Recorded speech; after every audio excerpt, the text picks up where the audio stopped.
जय श्री राम बच्चों। ये जो वीडियो बना रहा हूँ मैं आपको, ये अभ्यास 5 का है, कक्षा 10 मैथ की प्रश्नावली अभ्यास 5 समांतर श्रेणी वाली जो प्रश्नावली है उसका वीडियो आपको मैं डाल रहा हूँ। 5 प्रश्नावली का, जिसमें किस तरह से अंकों का विवरण है बोर्ड द्वारा जो जारी किया गया है 5 प्रश्नावली, वह कितने कितने नंबर के प्रश्न होंगे इसमें बेटा। 1 नंबर का 1 प्रश्न होगा, 1 नंबर का 1 प्रश्न होगा, 1 नंबर का 1 प्रश्न होगा और 3 नंबर का 1 प्रश्न होगा। मतलब एक एक नंबर के 3 प्रश्न होंगे और 1 प्रश्न होगा 3 नंबर का। अब देखो एक एक नंबर वाले प्रश्न कौन कौन से होते हैं, या तो वस्तुनिष्ठ होगा या लघुत्तरात्मक होगा या खालिस्तान में होगा। खालिस्तान में भी हो सकता है प्रश्नावली में से प्रश्न। तो एक एक नंबर के 3 प्रश्न हैं, वो कैसे हो सकते हैं वे मैंने इस पेपर में सुझाए हैं, बनाए हैं। टोटल 6 नंबर की प्रश्नावली है, 6 अंक की प्रश्नावली है टोटल, और 1 + 1 + 1 + 3 इस तरह से है। अभ्यास 5 है ये, ठीक है। अब देखिए बेटा, इसमें पहला प्रश्न क्या दे रखा है। इसमें दे रखा है कि किसी एपी का प्रथम पद 10 व सार्वंतर 10 हैं तो तीसरा पद होगा। अवशद में लिखा वस्तुनिष्ठ प्रश्न में, अगर प्रथम पद ए 10 है और सार्वंतर डी भी कितना है 10, तो तीसरा पद कितना होगा, इसका ऐसे पूछ रहा है। तो ध्यान से देखिए, मैं आपको इससे पहले एक टॉपिक समझा देता हूँ जो पहले बोर्ड में आया हुआ भी है बेटा, उसको ध्यान से समझना है कि उससे संबंधित प्रश्न कोई ना कोई आएगा जरूर आपको, या तो वही पूछ लेगा या प्रश्न पूछेगा। जैसे अभी पीछे जो बोर्ड में पूछा था बेटा, वो क्या पूछा था, वो पूछा गया था कि समांतर श्रेणी का व्यापक रूप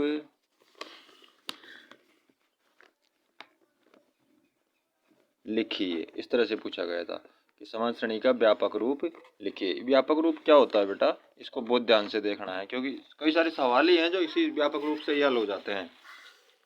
कोई सूत्र की जरूरत नहीं पड़ती, अन्य सूत्र की व्यापक रूप वाले सूत्र से हल हो जाते हैं। व्यापक रूप में क्या होता है बेटा, जैसे कि सबको पता है, आपको पूरे पढ़े हो आप क्लास 10th क्लास, तो प्रथम पद जो होता है किसी भी श्रेणी का जो प्रथम पद होता है उसको क्या बोलते हैं, ए। क्या बोलते हैं, ए। छोटा ए होता है उसको क्या बोलते हैं बेटा, प्रथम पद। उसके अलावा जो डी लिखा होता है जहाँ पर छोटा डी, उसको क्या बोलते हैं बेटा, सार्वंतर। क्या बोलते हैं, सार्वंतर। तो प्रथम पद ए और सार्वंतर डी से मिलकर के पूरी श्रेणी बन जाती है, उसी को व्यापक रूप कहते हैं। कैसे बनती है देखो, जैसे पहला पद तो हो गया श्रेणी का ए, और दूसरे पद के लिए क्या बनेगा, ए plus D, A plus D, ये दूसरा पद हो गया, ये पहला पद हो गया। और तीसरा पद देखिए बेटा क्या हो जाएगा, ए प्लस 2डी। डी के आगे जो संख्या है ये बढ़ती जाएगी। अब तीसरे पद के लिए यहाँ 2 हो गया, चौथे पद के लिए यहाँ कितना हो जाएगा बेटा, 3 हो जाएगा। ये तीसरे पद के लिए हो गया, और चौथे पद के लिए हो जाएगा ए प्लस 3डी। चौथे पद के लिए हुआ तो यहाँ 3 आया। देखो, ये प्रथम पद ए, ये दूसरा पद A2, ये तीसरा पद A3। A3 का व्यापक रूप में सूत्र क्या बन गया, ए प्लस 2डी, और ये चौथा पद A4, तो A4 का व्यापक रूप में सूत्र क्या बन गया, ए प्लस 3डी। यहाँ जितने नंबर का पद निकालना है उससे एक कम लिखना है डी के साथ आपको, तो व्यापक रूप बन जाता है। व्यापक रूप में आपको सिर्फ ये लिखना है ए प्लस डी, ए प्लस 2डी, ए प्लस 3डी। अगला पांचवा पद बनाओगे तो क्या बनेगा बताओ, देखिए ए प्लस 4डी, ए प्लस 5डी, ए प्लस 6डी, ऐसे चलता रहेगा ये बेटा। तो ये समान श्रेणी का व्यापक रूप कहलाता है बेटा। ये विशेष तौर से याद रखना है आपको, क्योंकि पहले भी पूछा जा सकता है, पूछा गया है, और दोबारा भी पूछा जा सकता है कि समान श्रेणी का व्यापक रूप क्या होता है।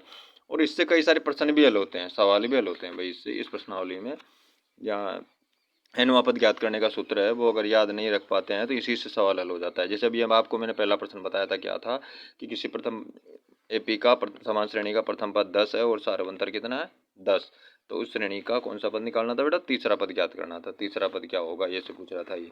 अब देखो सवाल को हल करता हूँ मैं यहाँ पर। किसी श्रेणी का प्रथम पद ए को मैंने क्या बताया था, अभी प्रथम पद बोलेंगे ए को, तो ए का मान कितना है 10, और सार्वंतर क्या लिखते हैं डी, डी का मान भी कितना है बेटा 10। तो देखो क्या बन जाएगा ये, फिर ए का मान 10 है, डी का मान भी 10 है, तो कौन सा पद ज्ञात करने के लिए कह रहा है बेटा, ये A2 दूसरा पद ज्ञात करने के लिए कह रहा है। अब दूसरे पद के लिए व्यापक रूप में सूत्र क्या होगा, दूसरे पद के लिए देख लीजिए, हमारा जो व्यापक रूप वाला पद है वो लिखवाया था, उसमें प्रथम पद के लिए तो ए होता है, दूसरे पद के लिए क्या सूत्र होता है, ए प्लस डी।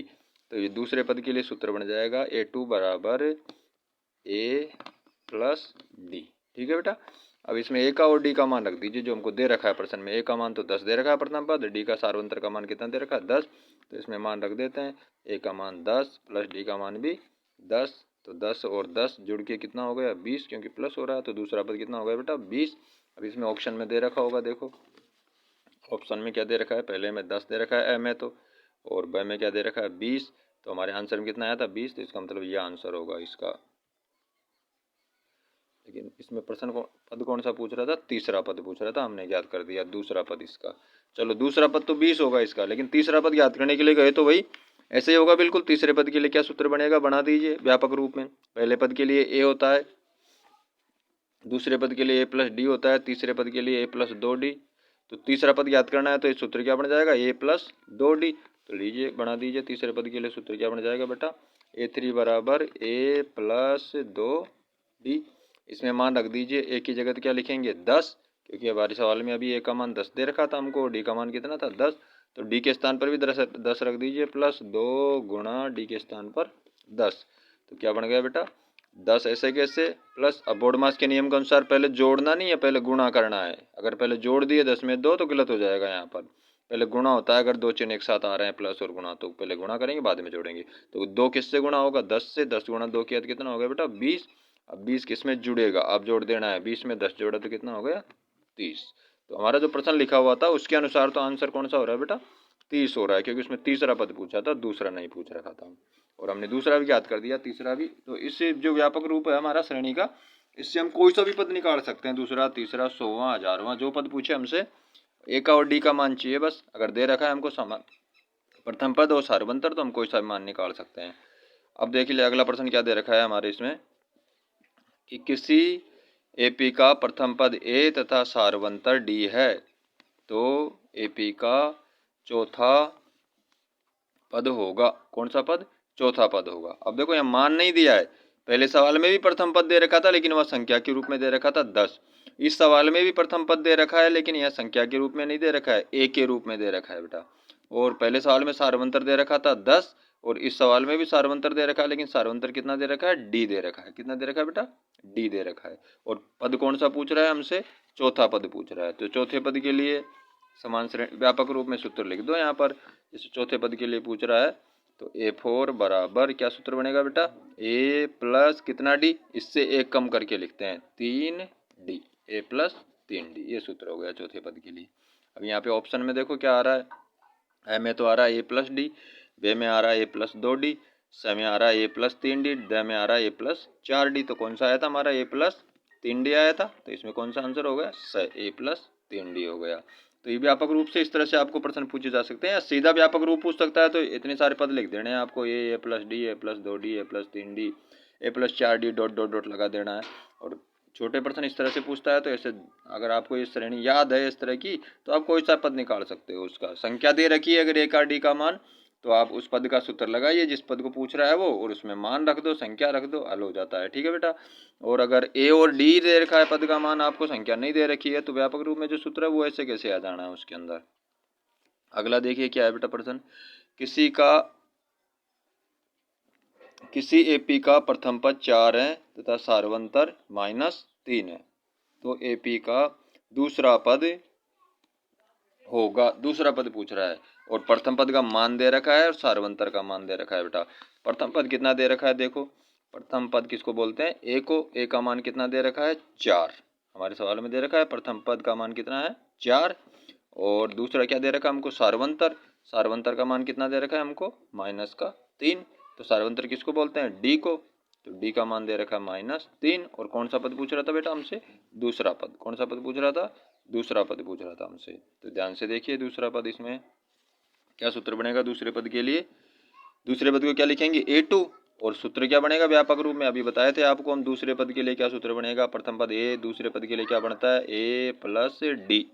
यहाँ दूसरा आया तो 2 से 1 कम करेंगे तो 1 तो लिखते नहीं आगे, इसलिए क्या बन जाता है ए प्लस डी। तो ये वाला सूत्र लगेगा बेटा, क्या लगेगा ए प्लस डी। अब इसमें ए का मान तो क्या रखेंगे जो दे रखा है हमारे प्रश्न में 4, प्लस डी का मान क्या रखेंगे -3। ठीक है बेटा। तो ये प्लस माइनस एक साथ आ गए, कोष्टक है तो गुणा हो जाएगा, प्लस और माइनस गुणा होगा तो क्या आएगा माइनस, और क्या आएगा 3। ऐसे कैसे, 4 में से 3 एक घटेगा तो बचेगा क्या, एक बचेगा। एक आंसर हो गया बेटा इसका। अब एबेसिड में देखिए आंसर कितना आ रहा है हमारे पास। ए में तो दे रखा है प्लस का 1, व में दे रखा है माइनस का 1, और स में दे रखा है 2, और द में दे रखा है माइनस का 2। तो आंसर क्या होगा बेटा, प्लस का 1 जो दे भी रखा है इसके अंदर, प्लस का 1 आंसर है। तो ये प्रश्न बने हैं, देखो व्यापक रूप से कितने सारे प्रश्न बने हैं, 3 प्रश्न बनाए। एक तो सीधे समान श्रेणी से बना दिया मैंने, और 2 सवाल ऐसे हैं जिसमें ए का और डी का मान दे रखा था आपको, जिनसे हमने प्रश्न बनाए, और एक सवाल है उसमें आपको सीधा ही समान श्रेणी का सूत्र पूछा था कि चौथा पद क्या होगा, ऐसा पूछा था। तो ये प्लस 3D बन जाता है बेटा। आगे देखिए और किस तरह के प्रश्न बन रहे हैं इस प्रश्नावली में से, क्योंकि एक एक नंबर के 3 प्रश्न है तो इसमें से बहुत सारे प्रश्न आने हैं। एबेसिड में भी आएगा, खालिस्तान में भी आएगा, और अति लघुतरात्मक में भी आएगा एक प्रश्न इसका। तो देखो बेटा चौथा प्रश्न क्या बन रहा है, इसमें एक समान श्रेणी दे रखी है कि AP 3 1 3 1 -1 -3 का सारवंतर होगा। केवल सारवंतर पूछा है, समान श्रेणी का क्या पूछा है बेटा, सारवंतर पूछा है। समान श्रेणी दे रखी है आपको और उसमें से सारवंतर पूछा है। समान श्रेणी क्या है वो उतार लेते हैं, देखो 3 1 -1 -3। ठीक है बेटा, यहाँ लिख देता हूँ, देखो मैं समान श्रेणी तो हमको दे रखी है 3 प्लस का 1 माइनस का 1 माइनस का 3, और आगे लिखा है डॉट डॉट डॉट, आगे तक है मैं श्रेणी। अब इसमें से बेटा हमको सारवंतर पूछ रहा है, डी का मान क्या होगा, ऐसे पूछ रहा है डी का मान क्या होगा। तो ध्यान से देखिए डी कैसे निकालते हैं सारवंतर, अच्छी तरह से याद रख लो। जहाँ भी डी निकालना पड़े, सारवंतर निकालना पड़े, समान श्रेणी का मान हमको दे रखा हो, तो सीधा है डी का मान निकालने का तरीका A2 -A1, A2 -A1। A2 means दूसरा पद, A1 मीन्स पहला पद। अब देखो A2 की जगह दूसरा पद रख दीजिए, हमारी श्रेणी में दूसरा पद कितना है, 1। कितना है बेटा, 1। तो इसे यहाँ रख दिया मैंने 1, ये माइनस ऐसे कैसे आ गया। A1 का मान कितना है हमारी श्रेणी में, पहला पद कितना है हमारे पास 3, तो A1 की जगह क्या लिख देंगे 3, प्रथम पद।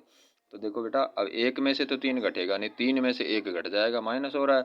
3 में से 1 गया तो कितना बचेगा 2, बड़ी संख्या माइनस की इसलिए क्या बचेगा माइनस का 2। ये आंसर हो गया। तो ऐसा छोटा प्रश्न आपसे पूछा जा सकता है, कोई श्रेणी देगा और श्रेणी में से आपसे पूछेगा कि बताओ सारवंतर क्या होगा, या ऐसे कोई श्रेणी दे देगा और पूछेगा बताओ प्रथम पद क्या होगा। तो प्रथम पद तो सबको दिख रहा है, पहला पद क्या है इसमें 3, प्रथम पद को क्या लिखते हैं A, तो A का मान क्या हो गया 3। अगर पूछता है तो 3 का आंसर हो गया, ये लीजिए। तो थोड़ा ध्यान से देखना है, वीडियो को बार बार देखो सब, ताकि सब चीज़ क्लियर हो जाए। अगला प्रश्न देखिए, किसी समान श्रेणी का प्रथम पद A है, इसमें लिखा हुआ है किसी समान श्रेणी का प्रथम पद A है तथा सारवंतर D है। सारवंतर भी दे रखा है, प्रथम पद भी दे रखा है A के रूप में। तो कौन सा पद ज्ञात करने के लिए कह रहा है, nवां पद ज्ञात करने के लिए कह रहा है nवां पद ज्ञात कीजिए इसका। ठीक है बेटा, अब ये देखो आपका सूत्र है व्यापक, जो उसमें होता है समान श्रेणी में 2-3 सूत्र, आपको वो सूत्र तो बेटा याद रखने ही रखने हैं, क्योंकि एक सूत्र तो आना ही है, 101% आना है, ये समझ लो आप। कौन कौन से सूत्र है बेटा, एक तो nवां पद ज्ञात करने का सूत्र, जैसे अभी इस प्रश्न में लिखा हुआ है कि किसी समान श्रेणी का प्रथम पद A है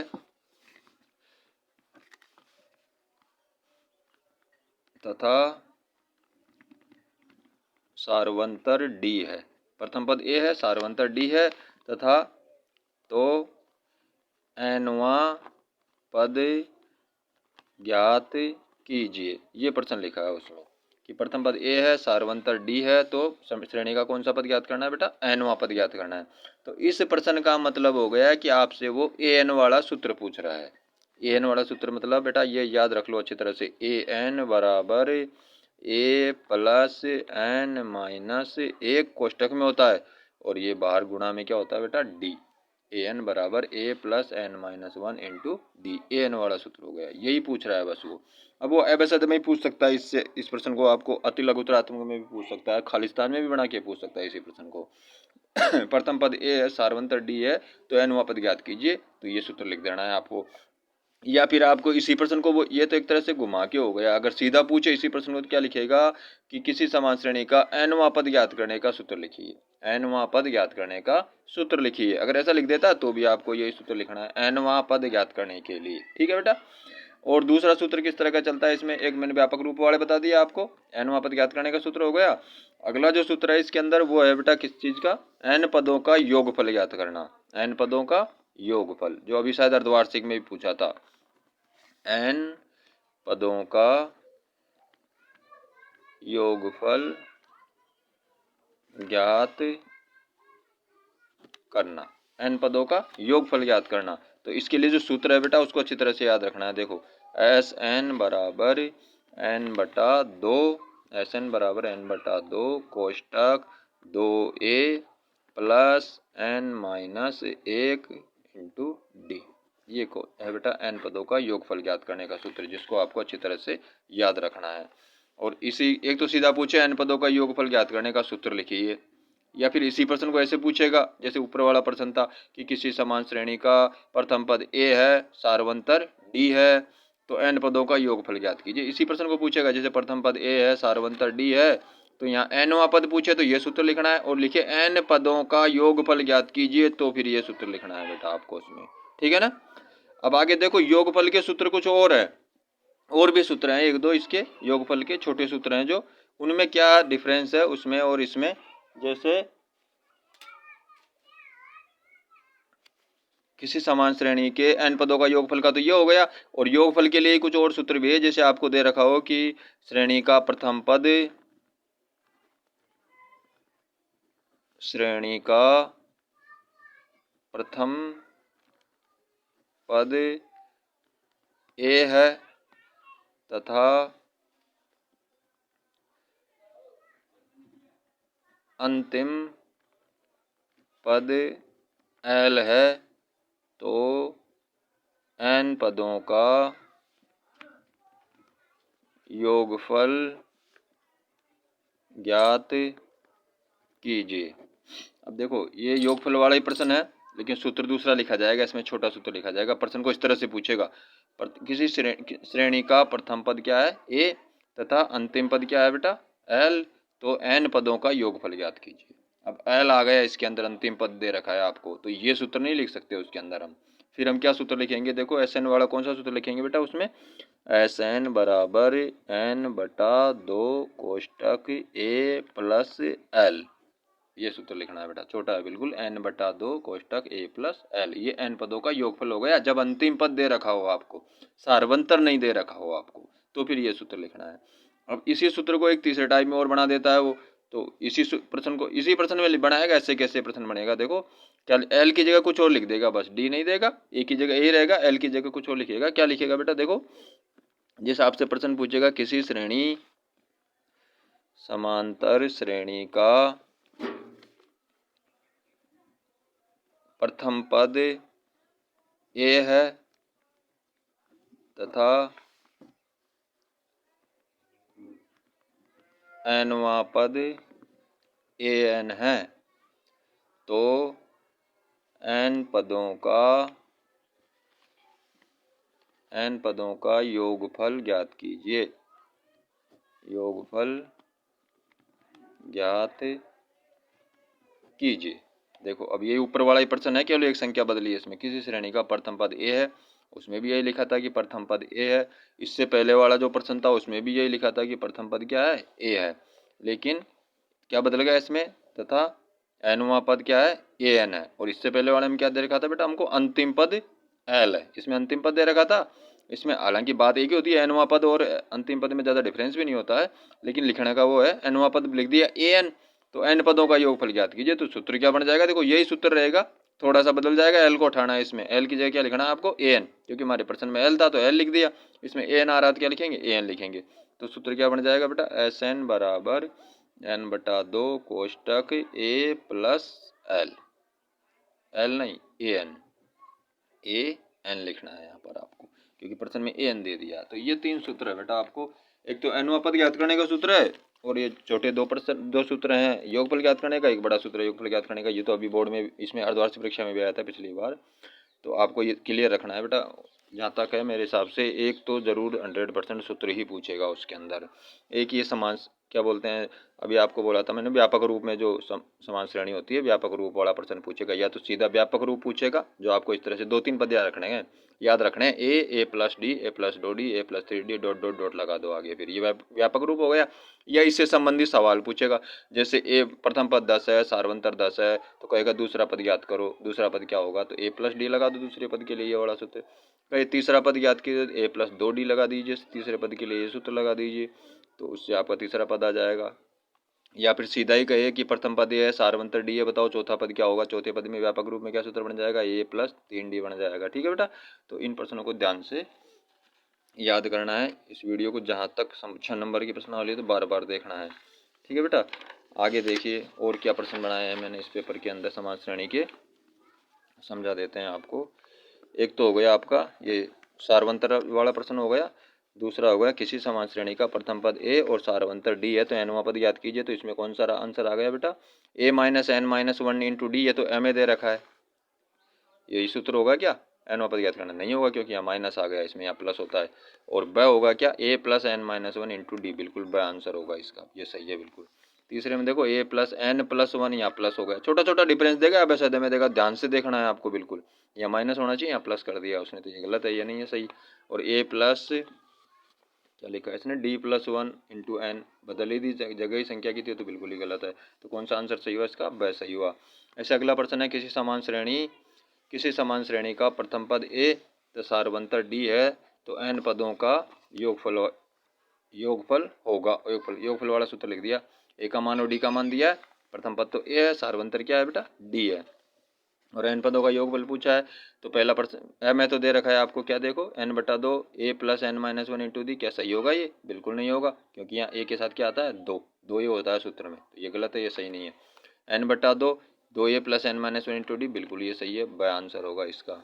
और समय देखो क्या डिफरेंस दिया है, एन आगे लिख दिया है, बटा 2 लगाया ही नहीं है, तो ये गलत हो गया, 2a plus N minus 1 into d, कुछ न कुछ थोड़ा बहुत उल्टा सीधा डिफरेंस देगा, छोटा मोटा बिल्कुल बारीक जो आपको नज़र नहीं आएगा, तो इसलिए गौर से देखना है कि कौन सा जो सूत्र है वो सही है बिल्कुल, अगर आप पहले से याद करके रखे हो तो बिल्कुल उसको तुरंत चुन लोगे, आपको ये सूत्र सही है, जैसे यहाँ लिखा है इसने एन बटा 2 plus N minus 1 into d. अगला जो प्रश्न है बेटा, किसी समान श्रेणी का प्रथम पद ए तथा एनवां पद क्या है, ए एन है।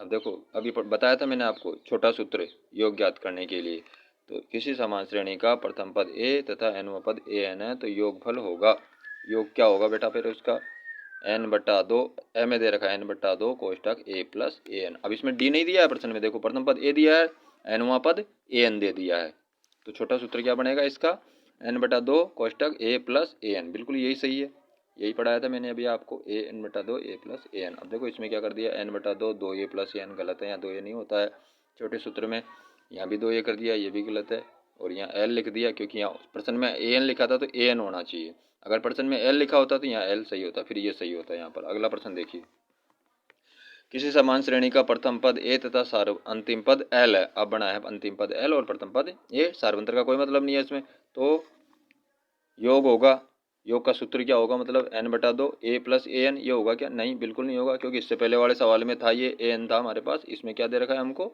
एल दे रखा है, इस सवाल के अंदर एल दे रखा है। ठीक है, तो आगे देखिए सूत्र क्या बनेगा फिर इसका, एन बटा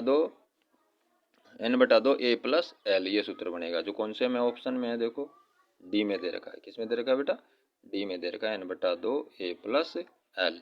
ठीक है, ये द है आपका, इसमें लिखा नहीं है, 2 ऑप्शन में दिया है जो सही आंसर होगा।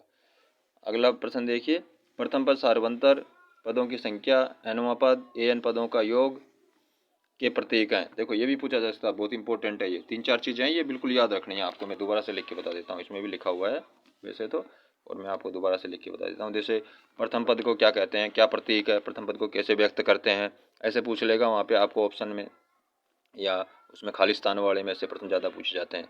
तो प्रथम पद को क्या लिखा जाता है बेटा, अभी पहले भी लिखा था मैंने, प्रथम पद को ए लिखते हैं हमेशा, छोटा ए स्मॉल ए लिखते हैं, अगर प्रश्न में बड़ा ए लिखा है तो फिर बड़ा ए यूज करते हैं, बाकी स्मॉल ए लिखा जाता है।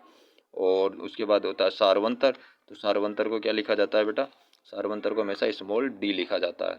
ठीक है, और एन होता है, एन का मतलब क्या होता है, पदों की संख्या, समान श्रेणी के पदों की संख्या, श्रेणी के पदों की संख्या। ये इसका मतलब क्या होता है, एन। एन का मतलब हो गया पदों की संख्या।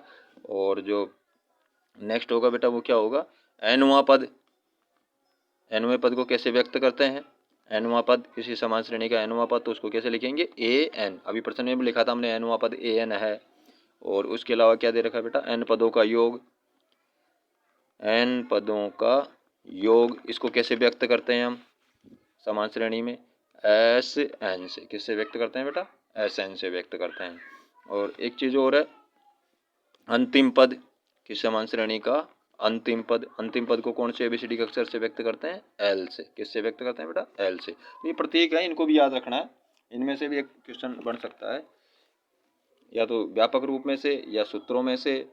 3 प्रश्न तो आने हैं, तो इनमें से ही आने हैं, निश्चित है, तय है ये तो। या तो व्यापक रूप वाला सूत्र आएगा, समान श्रेणी का व्यापक रूप, उससे संबंधित सवाल, या फिर 3-4 सूत्रों में से कोई एक सूत्र पूछेगा। और ये 3-4-5 ये जो प्रतीक हैं, ये प्रथम पद, ए को प्रथम पद बोलते हैं, डी को क्या बोलते हैं, सार्वंतर, एन को क्या बोलते हैं, पदों की संख्या, समान श्रेणी की पदों की संख्या, ए एन को क्या बोलते हैं, समान श्रेणी का एनवां पद, एस एन क्या होता है, समान श्रेणी के एन पदों का योग, और एल क्या होता है, अंतिम पद। ये याद रखना है बेटा अच्छी तरह से। आखिरी प्रश्न आपका देखो, ये इसमें एक मैंने छोटा प्रश्न बनाया है, प्रश्न भी पूछा जा सकता है इस टाइप का छोटा। एपी दे रखी है, क्या एपी है आपकी, 10, 7, 4 खालिस्तान का 30वां पद होगा। खालिस्तान ही है बेटा, डॉट डॉट है आगे, ये 10, 7, 4, क्योंकि एपी आगे तक पद है, मतलब इसमें 10, 7, 4 का 30वां पद होगा। 30वां पद पूछ रहा है बेटा समान श्रेणी का। श्रेणी दे रखी है आपको, श्रेणी क्या है, 10, 7, 4। देखो प्रश्न में श्रेणी दे रखी है 10, 7, 4 डॉट डॉट डॉट, और कौन सा पद ज्ञात करने के लिए कह रहा है बेटा, इसका 30वां पद ज्ञात कीजिए, ऐसे कह रहा है, 30वां पद ज्ञात कीजिए। अब इस एपी में से पहले तो ए का मान निकालो, प्रथम पद का मान कितना है, 10, पहला पद 10 है। फिर डी का मान निकालो, डी अभी मैंने बताया था कैसे निकालते हैं, सार्वंतर का मान सीधे से याद रखना है, A2 माइनस A1, दूसरे पद में से पहला पद घटाकर। दूसरा पद कितना है हमारा बेटा इसमें, 7, माइनस A1, पहला पद कितना है, 10।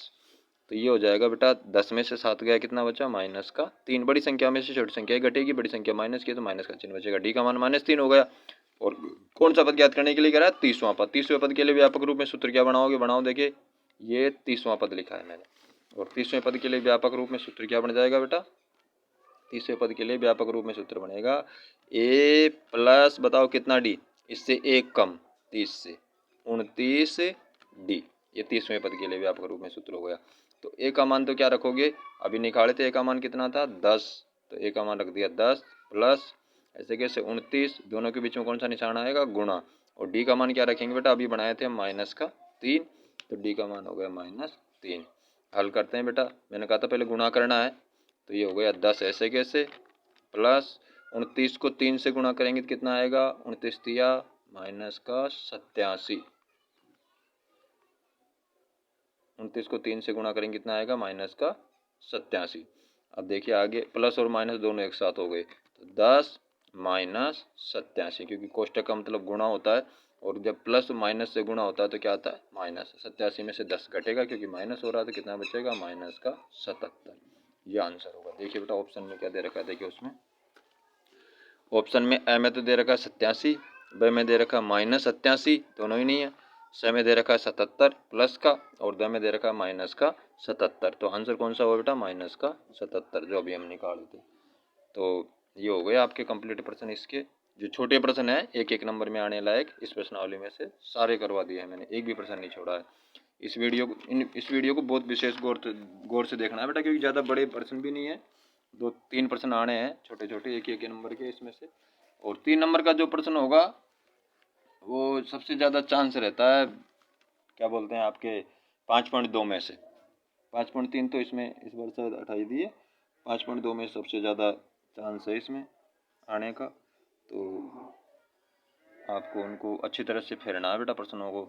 5.3 के जितने प्रश्न हैं आपको, और 5.2 के जो प्रश्न हैं उनको, जैसे कहेगा 4 के प्रथम 15 गुणजों का योग ज्ञात कीजिए, 8 के प्रथम 10 गुणजों का योग ज्ञात कीजिए, ऐसे प्रश्न होता है। जैसे 15 पदों का योग ज्ञात कीजिए, कोई प्रश्न लिख दिया आपसे, कहे चलो वो फिर अगले वीडियो में या अलग से समझाना पड़ेगा, क्योंकि वीडियो फिर ज़्यादा लंबा हो जाएगा, ये लगभग आधे घंटे का हो गया है। तो बेटा चैनल को सब्सक्राइब कीजिए और कमेंट्स करके बताइए, जो भी कमी रह रही है वो पूर्ति करते हैं। और सबसे ज़्यादा वीडियो देखिए, ज़्यादा से ज़्यादा, एक बार नहीं समझ में दोबारा देखिए, तिबारा देखिए, क्योंकि आधे घंटे 40 मिनट 25 मिनट 15 मिनट इतने का वीडियो है, तो 1 घंटे में आप 4 बार देख सकते हो उसको, अगर चाहो तो। नहीं समझ में आ रहा है तो, और कॉपी पेन और कागज़ साथ में लेके बैठो, वीडियो को स्टॉप कर दो जहाँ भी नहीं समझ में आ रहा है, ये मैं खुद करके देखता हूँ, तो आगे फिर स्वयं करके देखो। ठीक है बेटा, जय श्री राम।